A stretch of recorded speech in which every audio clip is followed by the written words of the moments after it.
Assalamualaikum warahmatullahi wabarakatuh. Perkenalkan, nama saya Nabila Salwadira dengan NIM 2201072023 kelas 2C di 3 akuntansi. Pada kesempatan kali ini, saya akan membahas tentang lembaga keuangan bank, digitalisasi perbankan, dan bank digital.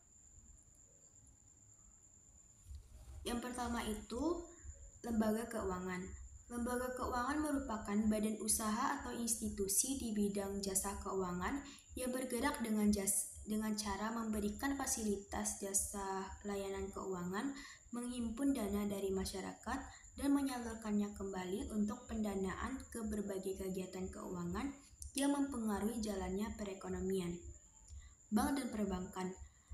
Perbankan merupakan segala sesuatu yang menyangkut tentang bank, mencakup kelembagaan, kegiatan usaha, serta cara dan proses dalam melaksanakan kegiatan usahanya. Sedangkan bank merupakan badan usaha yang menghimpun dana masyarakat dalam bentuk simpanan dan menyalurkannya kepada masyarakat dalam bentuk kredit atau bentuk-bentuk lainnya dalam rangka meningkatkan taraf hidup rakyat banyak.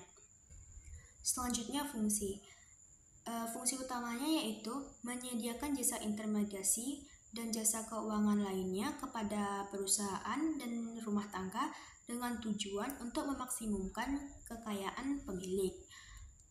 Fungsi-fungsinya itu yaitu yang pertama, penerimaan simpanan. Lembaga bank berfungsi sebagai tempat penyimpanan atau penitipan uang dalam bentuk tabungan deposito dan giro. Hal ini juga sebagai upaya meningkatkan kesadaran masyarakat agar menitipkan uangnya di bank yang jelas keamanannya. Menyalurkan dana dalam bentuk pinjaman. Setelah mengumpulkan dana dari masyarakat, bank juga berfungsi menyalurkan dana yang ada untuk masyarakat yang membutuhkan, misalnya kredit pembelian rumah, kredit usaha, atau kredit tanpa agunan. Tujuan dari penyaluran dana ini adalah untuk mewujudkan pemerataan pembangunan serta menyejahterakan kehidupan masyarakat. Yang ketiga, penyediaan layanan pembayaran. Lembaga bank juga berfungsi dalam menyediakan layanan jasa bank yang memudahkan masyarakat dalam bertransaksi, seperti layanan pengiriman uang dari dalam atau luar negeri. Selain itu, ada juga layanan berupa pembayaran untuk memudahkan masyarakat untuk membayar beberapa tagihan seperti listrik, air, internet, dan telepon. Layanan jasa ini semakin memudahkan masyarakat sehingga bisa meningkatkan daya beli. Selanjutnya, manajemen investasi. Beberapa bank juga menawarkan layanan manajemen investasi, membantu pelanggan mengelola portofolio investasi mereka.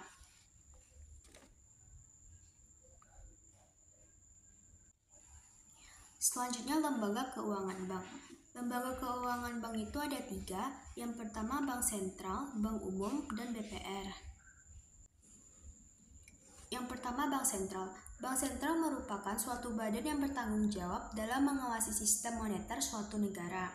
Bank sentral memiliki peran utama untuk bertanggung jawab menjaga nilai mata uang tetap stabil, baik terhadap barang dan jasa maupun nilai tukar dengan mata uang asing. Selain itu, bank sentral juga memiliki fungsi mencetak uang, menetapkan suku bunga, memberikan pinjaman, dan menjaga stabilitas keuangan. Kedudukan bank sentral di Indonesia sendiri dipegang oleh Bank Indonesia atau BI. Berikut ini merupakan tugas pokok dari Bank Indonesia. Yang pertama, menetapkan serta menjalankan kebijakan moneter dengan mengontrol dan mengendalikan jumlah uang yang beredar di pasaran. Yang kedua, menjaga kelancaran pembayaran dan produksi dengan cara melakukan atau menarik uang yang beredar dengan mengatur suku bunga. Selanjutnya yaitu bank umum. Bank umum merupakan badan usaha bidang keuangan yang menjalankan kegiatan usaha perbankannya baik secara konvensional atau syariah. Bank umum memiliki fungsi utama yakni menghimpun dan menyalurkan dana dari masyarakat dengan cara konvensional ataupun syariah. Selain itu, bank umum juga memiliki fungsi berupa layanan jasa keuangan seperti pengiriman uang hingga pembayaran sehingga masyarakat semakin dimudahkan dalam bertransaksi. Contoh bank umum adalah bank milik BUMN atau swasta yang sudah terdaftar seperti Bank Mandiri, Bank BNI, Bank BRI, dan lain-lainnya. Yang ketiga yaitu BPR atau Bank Perkreditan Rakyat, yaitu bank yang melaksanakan kegiatan usaha secara konvensional atau berdasarkan prinsip syariah yang dalam kegiatannya tidak memberikan jasa dalam lalu lintas pembayaran. Bank Perkreditan Rakyat merupakan lembaga keuangan yang menghimpun dana dari masyarakat dalam bentuk tabungan, deposito, berjangka, dan bentuk lainnya untuk disalurkan kepada masyarakat dalam bentuk kredit atau dana usaha.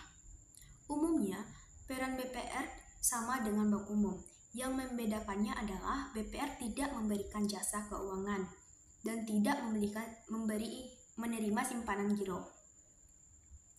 Contoh dari BPR ini yaitu bank pegawai, bank pasar, dan lainnya. Selanjutnya lembaga keuangan lainnya. Lembaga keuangan lainnya ini seperti pasar modal, pasar uang, koperasi simpan pinjam, pegadaian, leasing asuransi, dan dana pensiun. Selanjutnya digitalisasi perbankan. Konsep digitalisasi perbankan menurut OJK sendiri adalah bagaimana nasabah atau konsumen bisa melakukan apapun dari laman resmi atau bank, termasuk kalau ingin melakukan perdagangan secara elektronik atau e-commerce. Aspek utama digitalisasi perbankan. Yang pertama, layanan perbankan online. Bank-bank modern menyediakan layanan perbankan online yang memungkinkan nasabah mengakses rekening mereka, melakukan transfer dana, atau membayar tagihan. Yang kedua ada ATM.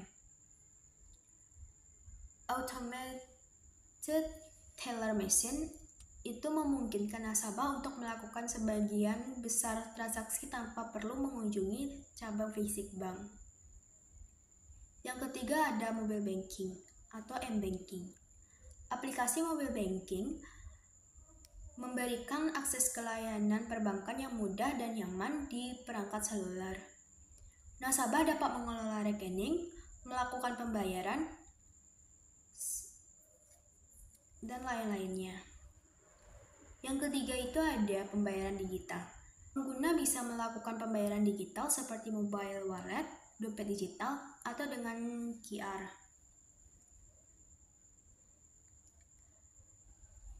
Selanjutnya bank digital.